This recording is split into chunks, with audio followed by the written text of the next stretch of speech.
This place feels like home to me. There's hope in this place and these lives.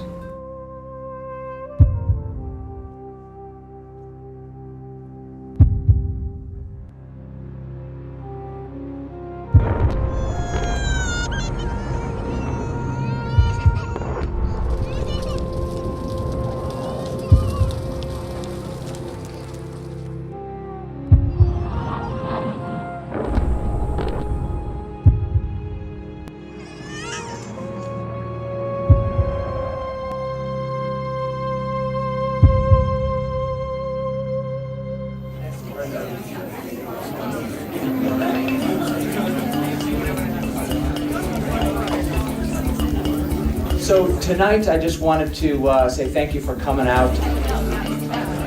It's a big deal to me to have people watch this film, because when you're in the middle of a story and a war zone, you just don't know what's going to happen. And so to have your eyes on this film tonight and your hearts open to this, it means the world to me. You know, I've chosen to live in Africa. It's the longest I've been in one place since I was 18. One doctor and one hospital, 1 million patients. He provides hope for all of them. Pretty impressive dude. I saw firsthand that he was the last line of defense in this part of the world and providing care and hope for over 1 million people. It's very important to touch these people. These are people that have been rejected by society. They're a part of the human race like anybody else. This is something that the world needed to see, and a conflict that the world needed to be exposed to. And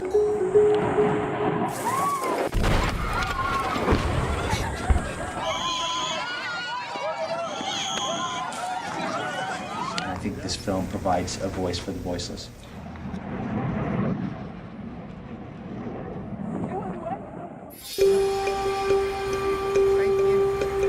Why did you think it was important to come out to support tonight?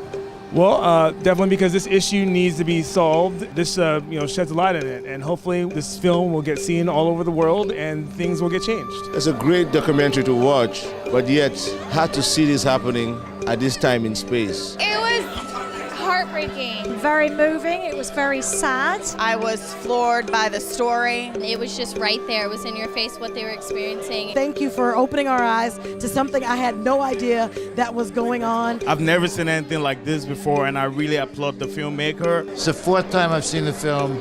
It's absolutely brilliant. And it was just beyond inspiring. When giants fight, it is the poor and the oppressed who suffer. I am ready to die here in my homeland here, but I cannot run away. I'm hoping that you will all support this documentary so we can see change in Nuba, in Sudan. Thank you. Everybody's life is valuable, and we can't lose sight of that, or else we lose our humanity.